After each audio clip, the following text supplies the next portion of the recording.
Welcome to Personal Landscapes. I'm your host, Ryan Murdoch.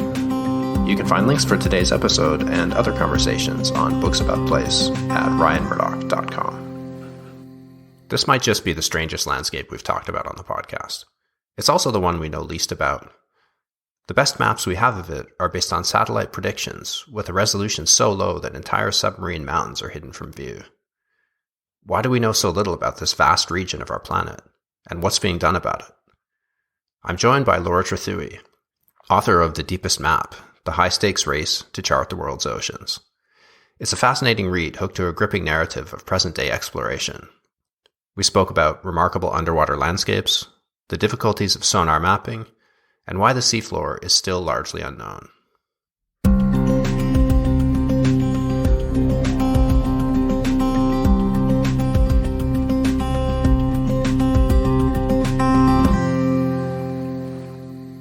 So let's start with what we know about this strange place, or rather how little we know. You say that only around a quarter of the seafloor is mapped, and less than 1% has been explored with remotely operated vehicles.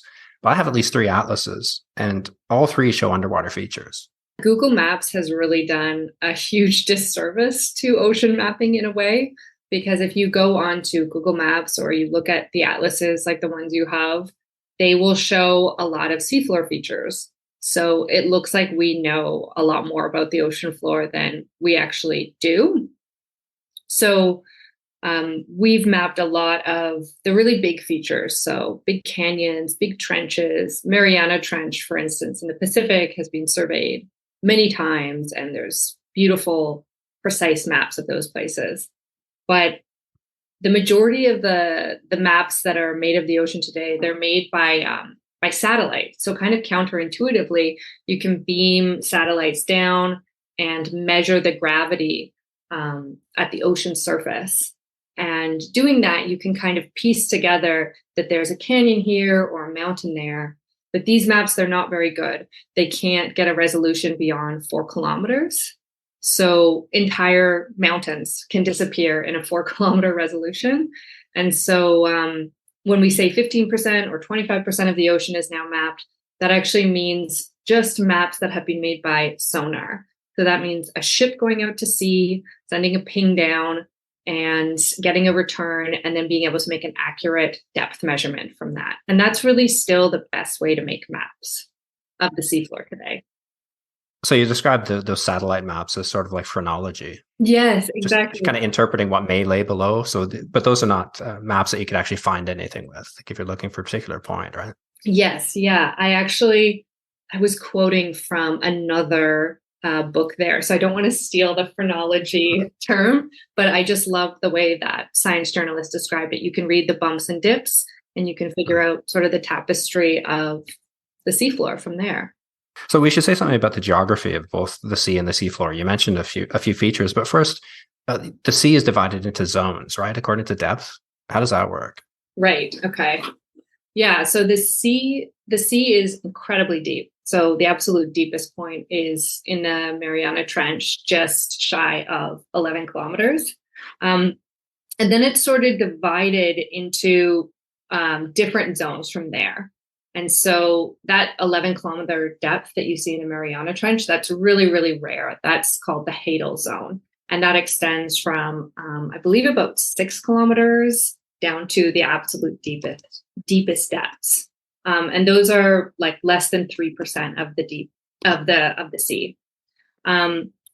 But usually the ocean is divided into kind of 3 separate zones. So there is that first zone that we all know about, and that is the sunlight zone. And it's very thin compared to the rest of the ocean. It's where there's still sunlight. And it's only about 200 meters deep. And that's where we swim and we fish and we dive. And then the next zone is called the twilight zone. And that goes from 200 to 1,000 meters deep. And that's where the sun starts to disappear out. And you're getting a lot of changing water pressure, and the temperature is changing. In 2014, an Egyptian special forces officer actually managed to visit the twilight zone. It took him 15 minutes to descend and another 13 hours to reascend, because he had to do these decompression stops along the way. or else his lungs would explode and he'd get the bends, serious bends. So that's the deepest humans have gone without any kind of equipment or gear. And then at the next zone, that's about 1,000 meters deep. That's where we enter the deep sea. And there's all light disappearing at that stage. And that's where you need a vessel to go beyond. And you need kind of a submersible that has a lot of fancy engineering and testing to be able to withstand the pressures of the deep. And then a lot of marine biologists, they actually don't like this 3-level distinction. They actually want to break down the deep sea into further categories because they don't find it specific enough. The deep sea, this third final zone, it accounts for 75% of the ocean depth. So it's huge, it's vast. So they break it down even further into the midnight zone. There's the abyss, and then there's the Hadal zone at the very bottom that I mentioned. That's named for Hades? Yes, exactly. So the hell, that hellish god is down there. And the abyss is actually, I should clarify, the abyss is the bottom of most of the ocean. So the abyss is about, I think it's about 4,000 to 6,000 meters deep. And that is the majority of the deepest sea. And then the Hadal zone, that extra little bit where I was talking about the Mariana Trench, that's really rare. That's less than 3% of the seafloor. And so you're only getting that in like trenches, really deep trenches. Okay, so yeah, you mentioned some features now. So seamounts, those are underwater mountains, right? Exactly. Yep. Yeah. And they attract a lot of biodiversity and they pop up all over the seafloor, but they're really prevalent in the Pacific Ocean. Lots of seamounts. Yeah, I was amazed to read that the mid-ocean ridge is a 40,000 mile long underwater mountain range. That's incredible. Yeah, my editor actually tried to correct me on that because she was like, the diameter of the Earth, I mean, it's not that big. How can that be true? And I said, well, because the line wiggles. Yeah, right. And so it's going all over. It's not going straight. So it's just this jagged line that goes all over the Earth. And then you describe the abyssal plains as kind of the prairies of the deep sea. So what are they like? They tend to be quite muddy and they have a lot of sediment. So layers and layers of sediment where animals have sort of died and drifted down onto these vast underwater plains, underwater prairies. These are the areas that people tend to think of as being quite dead or devoid of life, not very interesting. But there is still very fascinating things down there. They undulate and they have smaller hills and mountains. And so what you would kind of think of as like the foothills of a mountain, you'll get that there too. So where they'll kind of lead up to a seamount. And they're really underexplored because we tend to skip over places that don't have geological features. So if there's not a cool brine lake or a cool seamount or something like that, it doesn't tend to attract as much attention.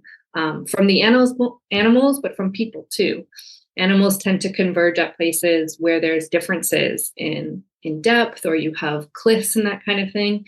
And humans too are attracted to differences because maybe we can mine them, or maybe there's animal life congregating there. And so they tend to get ignored. And you said trenches or canyons are where the action happens. This is where the tectonic plates meet. Exactly. Yeah. So you have these at all these places where plate tectonics, those kind of seismic interactions between plates, that's where a lot of the geological action is. So in the mid-Atlantic ridge, that's where you have new Earth sort of bubbling out of the rifts and seams in that plate, in those interfaces between tectonic plates. And then all around the Pacific, you have the Ring of Fire, and you have old seafloor descending down into the core of the Earth. So yeah, they're fascinating places, and animals can, if they live in these kinds of trenches or they live on these mountains, they're incredibly destructive places. So if a earthquake happens or something like that happens in these trenches, the Puerto Rico Trench, for instance, had a massive earthquake in 1918. It is just cataclysmic for the animals that live down there. They all get wiped out, and a new ecosystem essentially starts again. I was amazed by what an active place this is. You mentioned underwater brine lakes. You talk about also exploding underwater volcanoes. More than 80% of volcanic eruptions happen underwater. Sizzling hot springs, fracturing and rifting tectonic plates, blown out flattened volcanoes, mud volcanoes that spew methane. And the weirdest one was an underwater waterfall, much bigger than Angel Falls. That's amazing. No, isn't that so cool? Yeah, that is near Denmark, this underwater waterfall that just some difference in temperature. You have some warmer water and some colder water, and they collide at this cataract, and a bunch of water just gets sucked down into the deep sea. And it's all invisible to us. We'll never see, most of us will never see this place. To put that in context, Angel Falls is 3,212 meters, and you said this waterfall is 11,500 feet. It's crazy, right? Everything in the ocean That's is amazing. just, it's double or triple the size of the features that we find on land. It blows my mind. So a large part of your book explores why we know so little about the deep sea. So I'd like to give listeners a sense of this by talking about a few of the reasons. So one is secrecy. In poorly mapped places like the deep sea, you can get some kind of military advantage on your rivals if you know more about the place than they do. And so because the ocean is a pretty poorly mapped place, that means that there's still a lot of military advantage in hiding maps of the seafloor.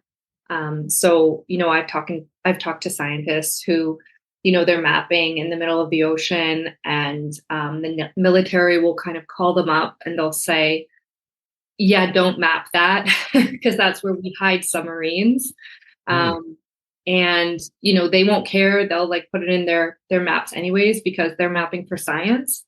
But there's a lot of military value in knowing those secret spots where you can, hide submarines, or you can listen for any kind of military or Navy activity that's going on. And this has really come at the cost of science in a lot of ways. So I've heard statistics saying that the discovery of plate tectonics was delayed by 30 years because of military secrecy. So we could have known the shape of our planet and how it all fit together decades earlier if we hadn't been keeping maps from each other. And so that was the sort of point of the book, was to sort of encourage people to share, because there's so much more that we could discover out there if we actually kind of got past this secretive sort of hoarding maps phase that we're in, and that has really been around for centuries. That is the default position when it comes to maps, is to hide them. Also, you mentioned the exclusive economic zones around coastlines. So a country might want to hide that or exaggerate that. So you don't want somebody else to map it if you're trying to claim more territory than you're entitled to. Mm-hmm. So how does that work? Mm-hmm. How do these economic zones work? Yeah, so the EEZ, the exclusive economic zone, and I'm going to say Z because I'm Canadian. It's not Z. Please do. Yes, I've censored you otherwise. Bleep that part. So the EEZ, that extends, this is the area that's offshore of a country's coastlines. And so you get these different layers of authority that a country has over its water. And there's first 12 nautical miles. A mile is a little bit longer than a nautical mile is a little longer than a regular mile. And the first 12 miles, that is the country's exclusive domain. So they can really do whatever they want in there. And then the exclusive economic zone extends 200 nautical miles off the coastline. And your 12 nautical miles, it's included in that first 12 miles. And then there's the 200 miles after that. And within that EEZ, you can do more kind of resource extraction. You can do fisheries, these kinds of things. Ships are still allowed to pass through these EEZs, although there's a lot of debate over that in the South China Sea right now. We're seeing that the Chinese actually don't really want to respect a lot of the international laws around EEZs. But typically, you are supposed to be able to let research ships pass through, to let shipping happen. But there is some ways to extend your EEZs even further. So if you can prove that your EEZ is actually part of a continental shelf that goes out even further, you can claim up to 350 nautical miles of EEZ off your shores. And so there's a lot of debate going on in the Arctic Ocean over whether countries can extend this 350 nautical miles. So Canada's trying to do that. Russia's trying to do that. Denmark's definitely trying to do that. And it might be a case where all the countries have like a pretty reasonable claim to overlapping areas. And so, yeah, it's just not a very easy place to parse out. And you need a lot of mapping by sonar to make really precise measurements to say that, yes, this is my continental shelf and it belongs to us. And another factor too that has stopped the mapping of the ocean or prevented people from getting that interested in it, well, was disinterest. Like shipping routes. Shipping routes tend to follow the same ways around the globe, the same sort of sea highways, and those are well known. But the places right adjacent to it might not be. And the same for cables. When they were laying transcontinental cables, they want to know where those things are going. But beyond or outside the cable route, nobody really cared very much. Mm-hmm, mm-hmm. Yeah, something that was mind-blowing for me writing this book was that when you look at where the maps have been made, they follow those shipping routes, and they follow those the places where fiber optic cables have been laid. And CBID 2030, this organization that I follow in the book, that is trying to create the first publicly available map of the seafloor by 2030, they've created this map where they show what's been mapped versus what hasn't been mapped. And the majority of the ocean is in darkness. And then you just see this little line of light go across an entire ocean. And what blew my mind while I was reporting is that there's a chance that like no boat has ever gone there, that no one has ever been to that place before, just because the majority of ships, they stick to tried and tested areas and they just go back and forth. And it's just a safety thing. It costs money to have accidents at sea. So why would you veer off the safe line and go into these uncharted areas if you don't need to? Yeah, we've seen what happens when you do that. When I was living in Malta, that Italian cruise ship used to come into the port at Valletta all the time, to the Grand Harbor, and that's the one that ran aground off Sicily, someplace off Italy. That Costa Concordia. Yes, yeah, I used to see that all the time. Right. Yeah, exactly. That was a insane moment for cruise ships.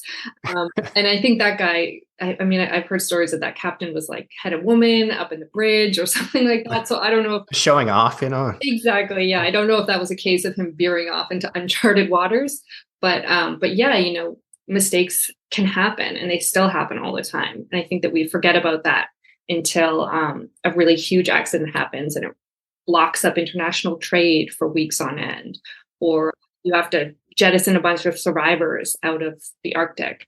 So yeah, this stuff still happens all the time.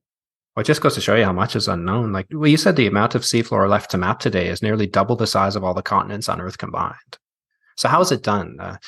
It's too dark to see down there. How do you map this territory that you can't get a good look at, and that's too deep for accurate satellite mapping?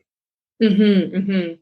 That's a really great question, a really good basic question that I sometimes forget to answer. We map the seafloor with sound. So on land, we map with light. So we map using the speed of light, and you can use lasers to do that kind of thing. And we've managed to put together complete maps of all the world's continents. But in the ocean absorbs a lot of light. And so we can't use light, we have to use sound. And so you get a sonar that is attached to the bottom of a ship, and it goes out to sea for weeks and months at a time. And an ocean mapper is sitting down in the ship, and they're just sending out pings continuously. And these pings, there's actually kind of thousands of pings contained in one little beam. And so it creates this beautiful, big, three-dimensional portrait of the landscape directly underneath the boat. But it takes a huge amount of time. These are incredibly complicated, incredibly expensive maps to produce. And so mappers go out there and they do something called like mowing the lawn, where they just kind of cover off tracts of ocean at a time, and they just survey bit by bit by bit. And so this helps explain why we still haven't mapped this place, because it's a really expensive. I think I've heard estimates something like $50,000 a day to run one of these survey ships. So it's incredibly expensive to put these maps together in that traditional way that we've done it up till now. So single versus multi-beam sonar, what's the difference? Oh, exactly. Yes. I'm so glad that you brought that up. So yes, what I was just talking about there with multi-beam sonar, it's where you have a beam with multiple pings. So I forget how many pings is typically contained in a beam. But yeah, essentially you have this swath of tons of beams, and that is creating this almost vase-like shape that goes down into the seafloor. And this is really the best way to map the seafloor. This is what the military uses. This is what the government uses. Single beam sonar can also be really helpful, but it's typically used by ships and captains who just need one beam, kind of with one ping going directly down. And that's because they just need to know directly what's underneath their ship, so they don't run aground. So single beam is really helpful for that. So that's usually where you see single beam. It's just a more simplified version, but it has its uses as well. You can also use it to do things like count fish. I was going to say, is a fish finder, like the kind of fish finder you could buy for your boat, the average guy to go fishing? Is that a single beam sonar? Exactly. Yeah, it's just a ping going down, and it's a single beam. Yeah, a very simple echo sounder that you use to see the bottom of the seafloor and catch some fish. Doesn't help you to catch the fish. I can vouch for that, but you can see them. You can see all the fish that you're not catching. Yeah. So I was surprised to read that rough weather messes with sonar. That had never occurred to me. Mm-hmm, mm-hmm. Yeah, it throws off the measurements hugely. So for the book, I actually at one point went on board this ship called the Nautilus. That's part of the Ocean Exploration Trust. And they were doing a mapping expedition up the coast of California. So we went from LA to Oregon, and there's this point off the coast of California, Point Conception, that where all these winds hit. So there's north winds and south winds, and they collide at this sort of chin sticking out of California's coastline. Notoriously rough weather there. You're really lucky if you get around this coastline without a gale. But we were not that lucky, and it was really horrible weather. And we didn't manage to get good maps in that weather. There was just too many things sort of competing with the sonar. So when a boat sort of heaves up onto a wave, then bubbles get shoved underneath the bow of the ship, and it blocks the sonar, for instance. So things like that make it really difficult. And the ship is kind of pitching and heaving, and you can actually see that on the sonar. It creates these kind of huge arcs of sound underneath the ship. And you can see the movement of the ship.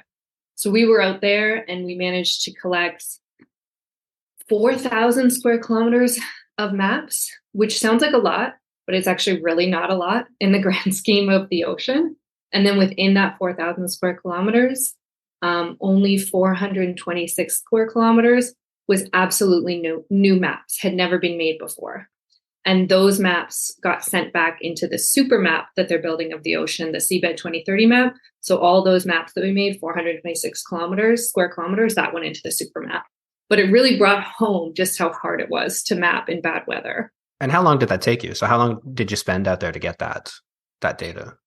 So the expedition was 9 days, but we were doing some other experiments and stopping at different points. So I think we spent 2-3 days making those maps.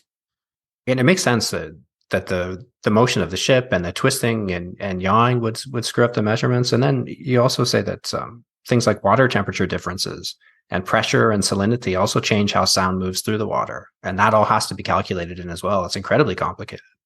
Yeah, so that little ping that we have when it's going down to the bottom of the seafloor, 1 mile, 1 second equals roughly 1 mile of depth. And so that sounds really easy, right? So just send down a ping, calculate how many seconds it takes to come back, no big deal. But then you get pressure, you get temperature, you get all these other things that are warping that ping as it's going down miles and coming back up miles. And so we would do things like we would have sound velocity probes. And so you'd actually shoot these probes into the ocean that would sort of test the sound velocity in certain areas of the water. Or we'd go down into the bottom of the ship, and we go down into the sea chest, which is this area that pumps water in from outside and kind of cools machinery on board. But you can also use the sea chest to test the temperature outside the hull of the ship. So we'd go down there and we'd clean off this huge thermometer that was like covered in marine growth, and you'd like take this big slimy thing off and you get a temperature reading and that kind of thing. So, and it is usually one person doing that on a shift, and they might be trading off shifts with a couple other people on board, but it's usually, just like one person working away, moving around the ship, making sure everything's working, doing all the troubleshooting, and doing all the calculations and trying to clean out any errors as new maps are rolling in. So you said that stuff has to be cleaned up manually? Yeah. When these errant observations from bad weather or bubbles or whatever, how do you tell? Yeah. That was something that still blows my mind, that there's somebody manually going in and removing what's called flyers. So sometimes the sonar will hear a echo of another ping, for instance, or as I was talking about, those swings in the ships that are creating lots of errors. So the ocean mapper starts to get a good sense of what looks like an error and what doesn't. But I've actually gone through and cleaned maps with another ocean mapper, and you can start to see where things don't make sense, because you see like a general trench, let's say, and then you'll get a ping in the middle of the trench and it's just floating there. And it's like, okay, that statistically doesn't make sense that the seafloor would all of a sudden be right in the middle of this trench. So you start to get a good handle on what makes sense and what doesn't. But yeah, there is somebody cleaning those maps by hand. Wow. Another interesting bit of trivia too. You said that each night a swarm of hundreds of millions of plankton, squid, and fish rises to feed in the surface waters and then sinks back down during the day to hide from predators in the dark. And this is the world's largest daily migration of biomass. And the sonar also bounces off that, of course. Yeah, exactly. Yeah. So that's something called the false bottom. So they figured out this false bottom, I believe, during World War II, when they were doing kind of anti-submarine warfare tests off of California, and they realized that the bottom of the ocean kept changing during the day. And so they were trying to figure out, like, why is the ocean so much shallower at this point of the day, and then all of a sudden it gets deeper at this other point of the day? Like, is the ocean floor actually moving? But then, yeah, it turned out to be these critters that rise up to feed at night and then sink down during the day to hide from predators. And it's so big that it actually creates a false bottom. That's amazing. It's just such a massive movement of life, something you'd expect on the, in the north, the caribou migrations or something, but it happens daily in the sea. It's beautiful. Tell me, describe your daily life on the Nautilus. Well, I would try and compete with other people who are on board the Nautilus and try and get up at like a decent hour, because these are ocean scientists who, when they're out at sea, they work really, really hard. So people are getting up usually 6, 7 a.m. in the morning, if not earlier. And you're going around and you're checking in on all the different teams and the research that they're doing. So when we were on an ocean mapping portion of the expedition, that was actually kind of a downtime for a lot of people, because we'd just be running the sonar and the mappers would kind of be going around troubleshooting things. But if we were doing experiments, then things really kicked up the pace.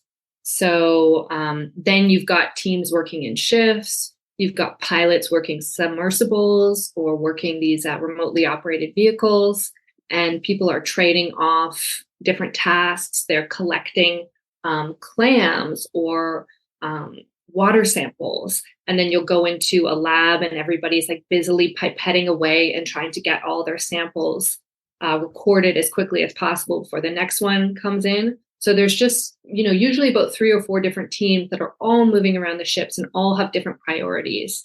And everybody's pretty sleep deprived. And then if this is also happening in really bad weather, then you also have people who maybe are seasick or whatnot, who are trying to just get through the day and not throw up on the person next to them. Did you get seasick? I did not get seasick, which was a huge delight to find out that I did not get seasick. That really would have ruined my career prospects. Oh, that'd be awful. So your book talks a lot about early attempts at mapping the sea. Tell us about the remarkable story of Marie Tharp. She's quite an interesting character. Isn't she fascinating? Yeah, she's this early figure in the history of ocean mapping. And she kind of comes up during this post-war, Cold War phase. She's working at this institution called the Lamont Doherty Earth Observatory that is stationed in upstate New York. And she's kind of a weird character for her time. Like she's a divorcee, she's single, she's a woman working in the sciences at a time when women were not really well received in the sciences. But she's clearly really smart and she wants to do something with her life. And so she kind of falls backwards into cartography. And she's working there at a time at Lamont Doherty where it's kind of the right place and the wrong, it's the right place and the wrong place for her, because there's a lot of amazing maps coming in from the ocean at that time because of the Cold War. So there's just reams and reams of seafloor maps that have never been done before. And she's a cartographer and she can actually painstakingly plot all these maps out. So there's so much to work with. But at the same time, as a woman working in sciences at that time, she's not allowed to actually get on any of the ships that are going out to collect those maps because women are not allowed to be on board ships. It's just verboten. They're not even allowed to set foot on the gangplank at Lamont until like the late 60s or 70s. So she has to figure out a way to get around this prohibition. And she ends up forging this sort of part scientific, part romantic partnership with this other really smart scientist, Bruce Heezen, and he's incredibly ambitious and he wants to pursue all these ideas that he has about, he believes that the earth is expanding. And so he's going out and he's collecting surveys across the Atlantic and he brings them back to Marie and she's the one who kind of puts them all down on a map. And as she's putting together this map of the Atlantic, she realizes that there's a little ridge that's happening at the same place on every single map. And when she's looking at that, she realizes like, this looks like continental drift. Like this looks like a place where new earth is coming out of the middle of the ocean, out of the middle of the earth. And so she takes it to Bruce and she shows him the map and he hates it. He's like, take it away. It looks like continental drift. He actually calls what she's doing girl talk because continental drift at that time was really like a heretical idea in the sciences, particularly. Why? Why was it so controversial? Yeah. So there's this interesting story. Like it was particularly hated amongst American geologists. They kind of thought it was bad science, that it was not rigorously grounded in, fact-based science, like the scientific method. And it came, the person who originally came up with it was Alfred Wegener, who's like this German scientist, but he was not, he was kind of a polymath. He was looking at so many different subject areas, and he just managed to kind of look at a map of the world and realize that all the continents look like they fit together. And so he came up with the idea of Pangea, that supercontinent. And then he said like things could drift apart. And then he also went into anthropology and all these other areas to kind of back up his assertions. But that idea was welcomed in some corners of the world, but for whatever reason, it did not go down well in American geological circles. So you couldn't really advance in American geology if you believed in continental drift. And so people who did were called like drifters, like they were like loons, like you just kind of would dismiss them out of hand. And so that's why Bruce had such a visceral reaction to like, no, that can't be true. And so Marie kind of persists with this idea. She keeps making more maps. She keeps bringing them to him. And eventually they kind of settle on some kind of compromise where Bruce can continue to explain these maps as his expanding Earth theory, because in the Atlantic, that is happening. New seafloor is coming out of the mid-Atlantic ridge. So he's right. If you look at the Atlantic, it's expanding. But we didn't have enough maps of if you look over in the Pacific, it's shrinking. And so eventually, continental drift leads into this theory of plate tectonics that comes out in the mid-60s. And what's incredible is that Marie Tharp's maps are published in National Geographic, or the work that she's producing, it's made into a map and published in National Geographic in 1967, which was the perfect year to publish this map because there was all these debates going on around plate tectonics. And then her maps get produced and everyone can see this mid-Atlantic ridge system that starts in the Atlantic and then goes all the way around the world, 40,000 miles, as you were saying. And you can see the rifts right there for yourself, so you can't deny it. And so she really kind of provided this first modern scientific glimpse of the seafloor. So did you say that Jacques Cousteau, nobody believed her that there was this mid-Atlantic ridge, and he just dragged a sled behind with cameras behind his boat, and then you just see it coming up out of the sea? I tried to find a video of this online. I couldn't find it anywhere.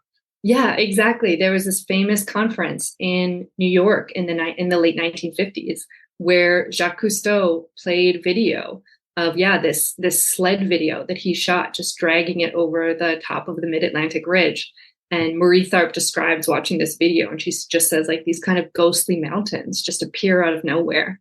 And he was a skeptic. Wow. And then he saw the videos, and he saw the proof himself. So how does this work then, the mid-Atlantic ridge? You said this is where new land is being produced. Yeah, so new seafloor is sort of burbling up out of that molten layer of the earth. And then it's sort of splitting apart, and you can get all kinds of interesting things happening at those rifts as well. You can get things like hydrothermal vents. So you can get these sort of minerals, these calcium carbonate mineral spires kind of busting out, and they're soaring up, meters from the bottom of the seafloor. You can get these fantastical underwater spaces happening at the Mid-Atlantic Ridge because there's so much seismic activity there. So if people are trying to visualize this, basically Iceland is at the top of it. Yes. And then it winds down through what would be the other? Tristan da Cunha would be at the bottom of it, I guess, or somewhere near the bottom of the Atlantic. That's still active. Yeah. So if you ever go to Iceland and you wander around, the Mid-Atlantic Ridge actually comes up on shore there. So you can go wander around in the Mid-Atlantic Ridge on land.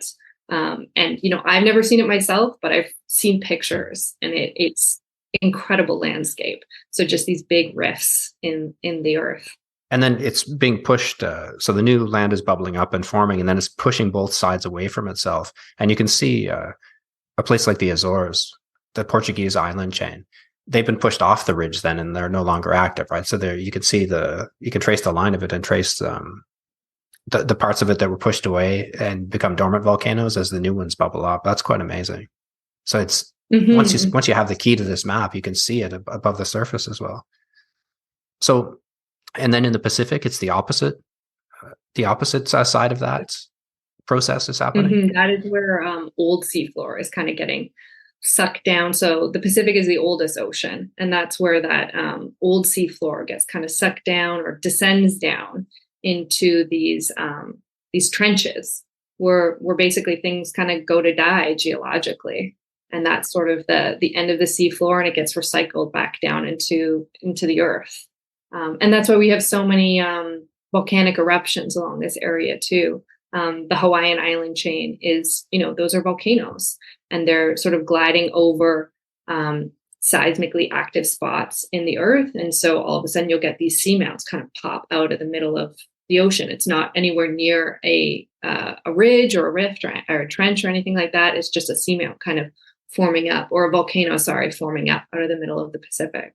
So if you go to the bottom of the Mariana Trench, for example, would you see these plates like shoving in under one plate, shoving in under the other? Oh man, I wish I could tell you. I have not been there myself. Not too many people have, I don't think. I'm just curious. Is it in the bottom of the trenches that sort of thing happens, or is it? Yeah, that activity is happening. So Marie Tharp's maps, you said she did those ocean maps for Nat Geo. Did she do like the Indian Ocean and all those ones that were published over the years? Those are all hers? Yeah, I actually have, your listeners won't see this. Yeah. So I have the Indian Ocean map by Marie Tharp, and that was the first one that was published in in National Geographic. And then they produced, I think for the next couple of years, they produced a new ocean map each year, finally culminating in that world map that was produced at the end.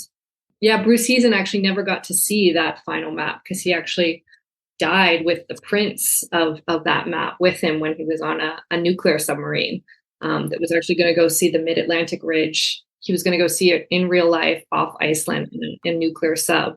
And he had a heart attack down there. And so there was something sort of poetic and tragic about the end of Bruce season, because he was carrying these maps, this life work with him, and he actually died going to see these underwater rift systems that he'd been studying his whole life. Ah, that's really sad. So you said that what she produced wasn't actually a map of the ocean, but you described it as a characterization of what the seafloor would look like if you removed all the water. Yeah. That's an interesting visual. Yeah, that's right. So but you couldn't actually use that to find specific points. It's not that detailed. No. So some people have sort of had, various geographers and geologists, they've sort of had problems with Marie Tharp's map. It's the most popular representation we have of the seafloor today. And in the same way that we were talking about, that Google Maps kind of leads you to believe that we know more about these places than we do. Marie Tharp's maps are really the same way. We don't actually have a whole lot of surveys to sort of back them up. So she had to sort of fill in the blanks the best way she knew how. And so you can't use these maps to like find a particular seamount necessarily. They might be like 150 miles away from where she thought they would be. But she's doing a lot of conjecture to kind of fill in the gaps, because there just wasn't a lot of information to cover the whole ocean at that point in time. But this work to map the world's ocean seems to be picking up the pace now. Why now? Oh, I mean, that's a big question. I mean, 2017, this CBID 2030 initiative kicks off, and there was a lot of interest and activity around ocean research at that time. So throughout like the kind of late aughts, early 2010s, there was billionaires and millionaires all of a sudden kind of buying up ships and founding ocean research institutions. And then at the same time, there was a lot of devastating reports coming out about marine health. So, this many pounds of plastic are going to be in the ocean and the fisheries are going to collapse. And so there was just a lot of interest all of a sudden kind of building around the ocean.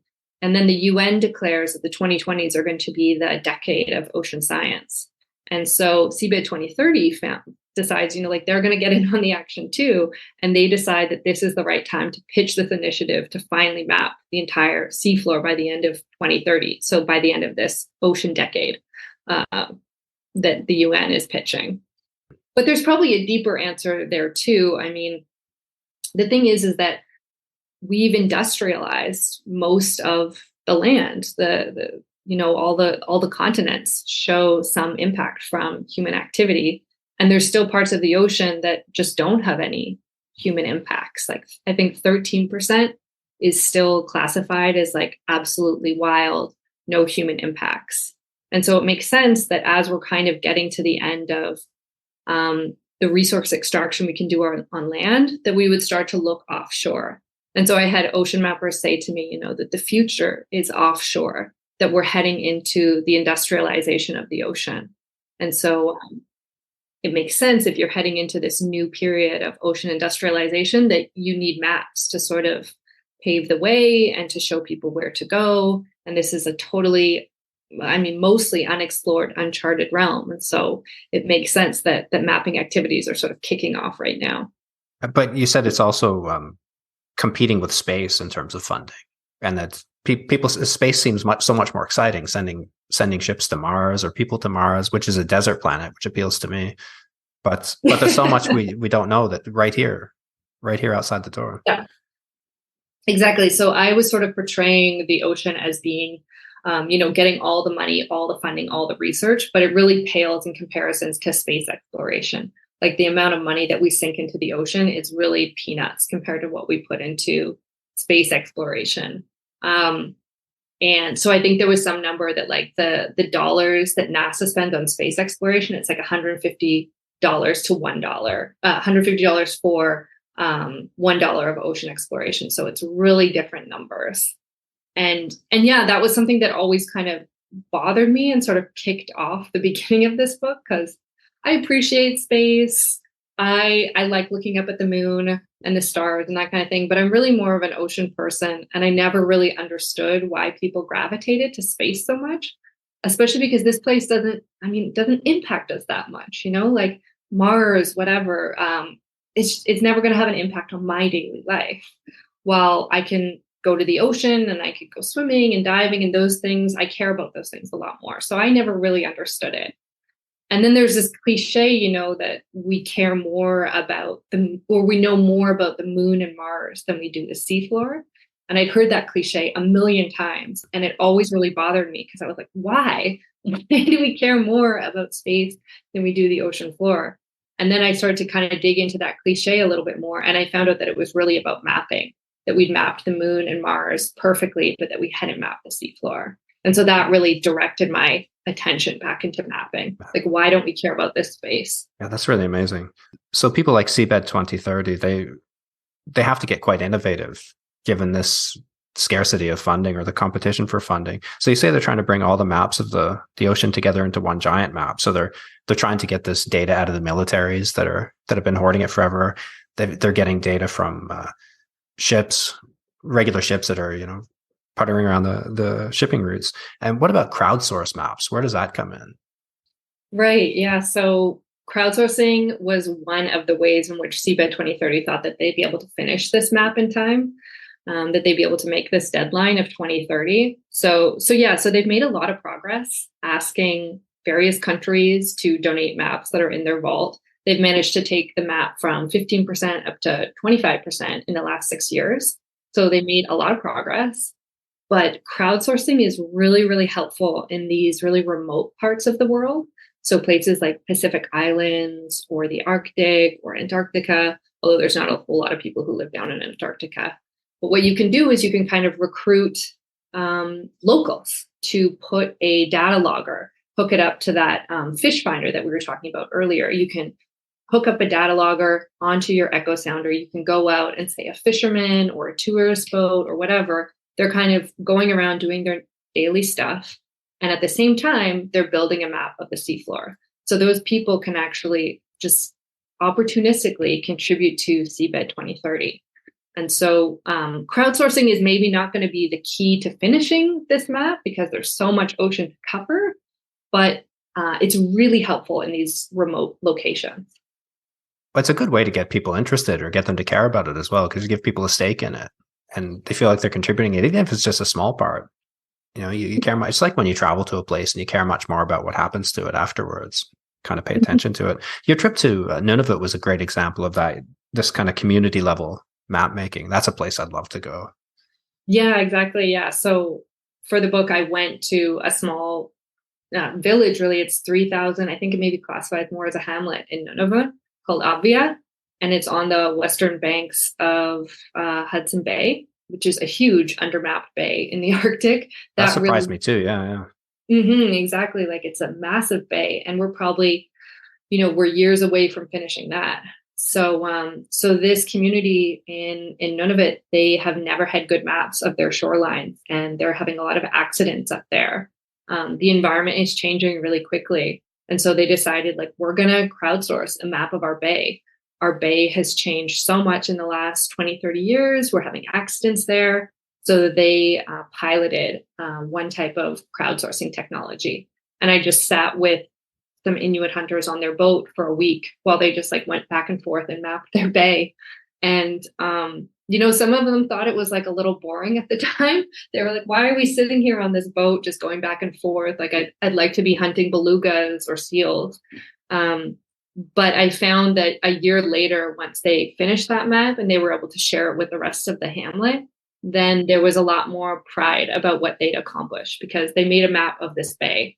And the government wasn't coming to map their bay anytime soon.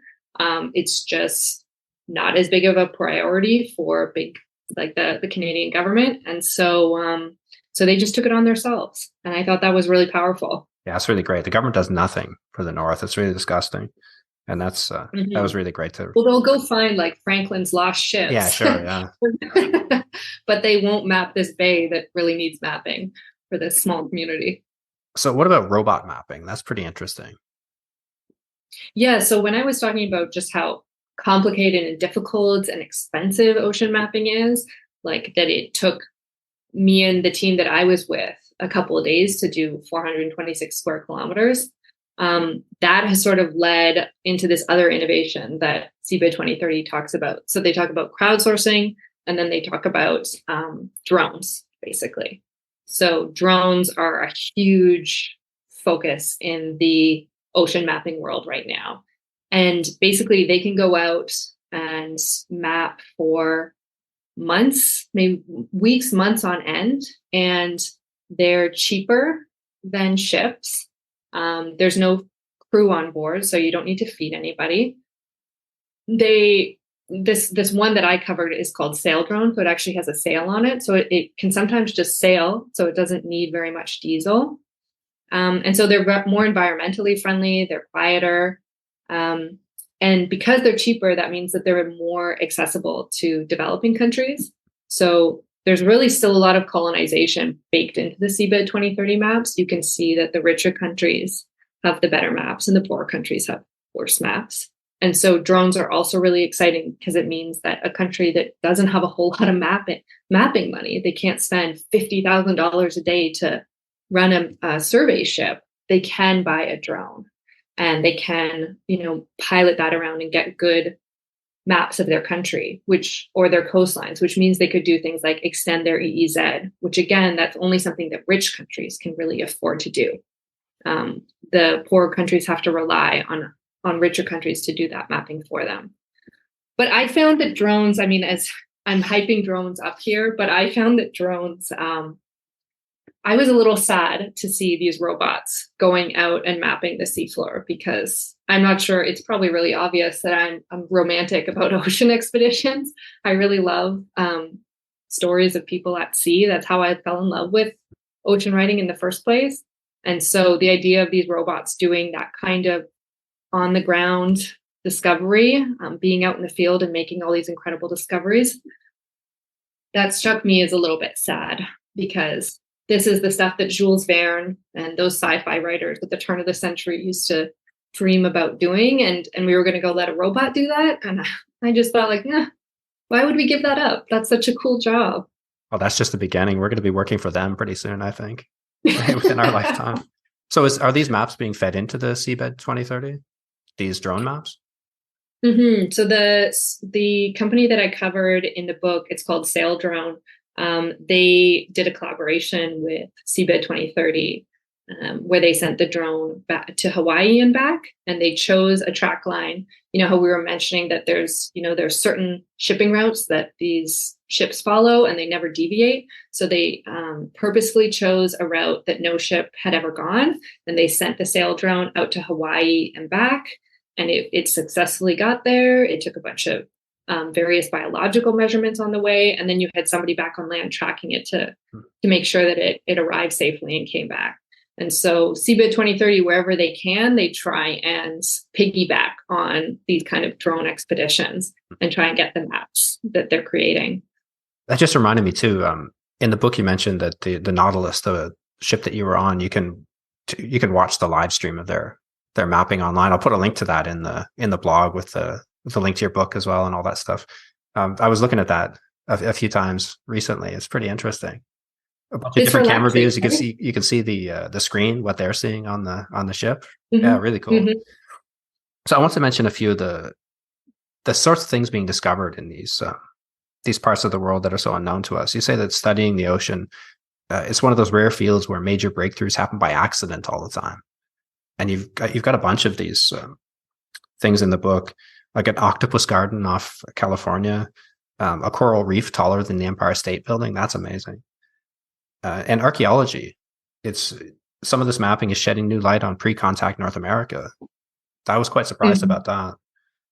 Mm-hmm, mm-hmm. That's an area that really the archaeological impacts of mapping, that is something I never really thought about before. But yeah, I did. One of these chapters was following underwater archaeologists who were working in the Gulf of Mexico, and they were using a type of sonar to lead them to underwater sites with human activity that had never been discovered before. And so it was kind of it opened up this whole new window to me into the seafloor, because all of a sudden I started to understand that seafloor used to be land. A lot of seafloor used to be land. And so there's all this early human history that's locked up in the seafloor. So just to back up and explain, 8,000 years ago, when we were at the end of the ice age and the glaciers started melting, released all this water back into the ocean, raised sea level, and covered up all these coastal areas where early humans were puttering around. And so if you go out and you actually go down into these spaces that used to be human landscapes, you can use sonar to kind of pick out the spots that they were living. And the underwater archaeologists I was following, they said that there's still remarkable integrity in a lot of those sites.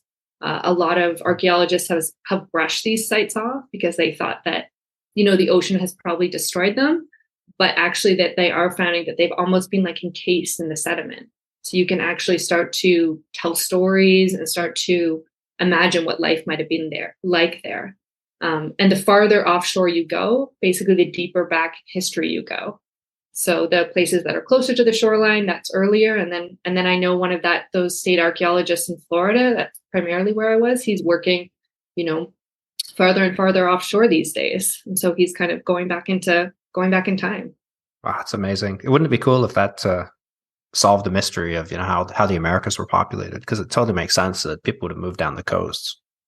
Yeah, that's one of the big questions that they hope that they can resolve. That, for years and years, we thought it was the Bering Land Bridge migration. That's how it happened. But that theory has kind of fallen apart in recent years. Parts of it might be true. Maybe all these migrations happened in different ways. And so they think that underwater archaeology could be one way that they figure that out when they start to uncover early human history along the Pacific coastline. Maybe we're missing a big chunk of the story because we just haven't actually mapped those areas very well. That's amazing. So we think of these deep sea discoveries as being, strange creatures or perhaps hints to the origins of life on our planet and other planets, but it's also concealing the human story as well. That's really interesting. So Yeah. the last thing I wanted to ask you about was the threat of deep sea mining. This is such an obviously bad idea. So how does this work? And why is it a bad idea? Right. Yeah. I mean, I think a lot of people have that reaction when, we've done so many horrible things to the ocean over the years. We've had really destructive fisheries industries. We've dumped old nuclear waste down there, all kinds of things. And now we're thinking about mining the seabed. So yeah, so the reason why this is such a bad idea is because, the area that the miners are primarily interested in is actually something that we were talking about earlier in the podcast, where we were talking about like abyssal plains. So the abyss, like those flat, muddy, prairie-like areas of the deep sea. There's something that forms there called manganese nodules. So this could be like the tooth of an ancient shark, or it could be a little bit of clamshell that drifts down years and years ago, millenniums ago. And over time, it scavenges minerals from the ocean and it forms this nodule. And those things are really rich in nickel and cobalt and all kind of rare earth elements that are really in demand right now for things like electric vehicles. And so deep sea mining proponents are really hyper-focused on this area called the Clarion-Clipperton Fracture Zone, which is in the Pacific, halfway between Hawaii and Mexico. And it's huge. Just like everything we've been talking about, waterfalls, whatever, in the ocean, mining sites are vast. This one is the size of Europe. And the plan there would be to lower some kind of nodule collector that's like the size of an army tank, roughly. And then you'd lower it down onto the seafloor and it would sort of plow across these muddy plains, crush everything underneath it, and then scoop up the manganese nodules. And then they get pumped up to the ship that's waiting at the top via these risers. And then the nodules get plucked out and the tailing waste gets pumped back down into the ocean. So, I mean, right when I describe it, I think you can probably pick up some of the places where the environmental concerns are. But the big one is the plumes, is this toxic dust that could spread over the ocean for, the miners say it's only going to be maybe a dozen kilometers, but there's a lot of skepticism around those claims. Like it could be, who knows? There's no borders at sea. So it could spread for miles and miles and miles. We don't know. So it's just a huge experiment on a vast scale. And there's a lot of scientists, 700 some scientists have now come out and signed a petition saying to please halt this huge experiment so that we can actually study this place a little bit longer. And a bunch of countries and companies have signed on for moratoriums or pauses on deep sea mining.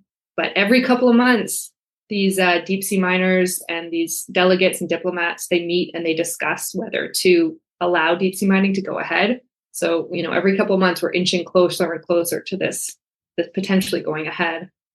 Yeah, you mentioned too that even if the tailings are not toxic, these vast sediment plumes could drag down creatures that drift in the water column, clog the filter feeding appendages of sponges and other animals. They absorb light, so kind of bioluminescent type animals that use self-generated light to feed or communicate, they're not going to be able to see anything. The effects of it are very widespread.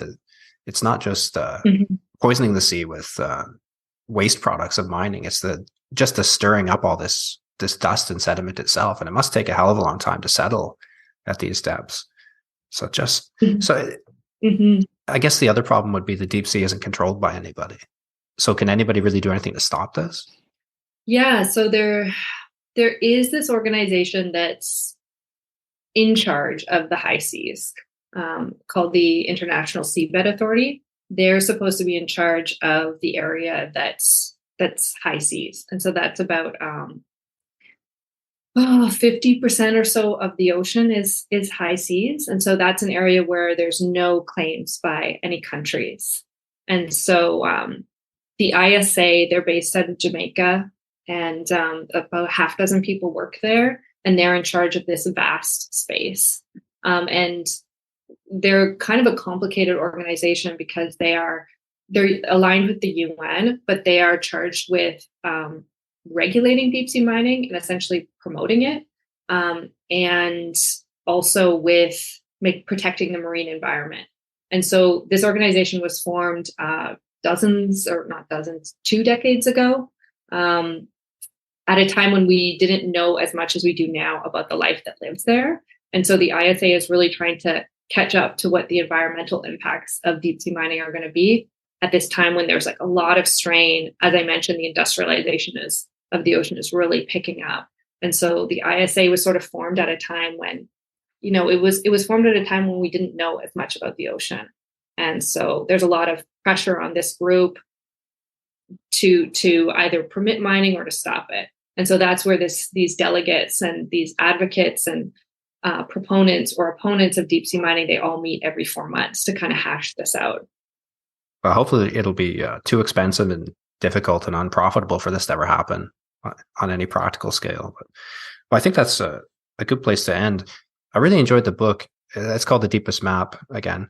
And we didn't even touch on so many things that you've included there. I didn't want to spoil the narrative. There's a really cool narrative tied to ocean exploration and the attempts to reach the deepest point in each ocean that really carries the story along, and other stuff too, like the complicated issue of naming discoveries on the ocean floor. That's pretty interesting.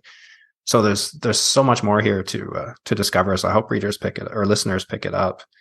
But thank you for your time today, Laura, and for telling us about a world that's as strange as any distant planet, but much closer to home. Thank you so much for having me. Thanks for listening to this episode of Personal Landscapes. If you like the podcast, please give it a rating on iTunes and subscribe through your favorite app. You can find links to today's podcast and more conversations on Books About Place at ryanmurdoch.com. You'll also find a donate button if you'd like to contribute to the costs of the show. All donations are greatly appreciated.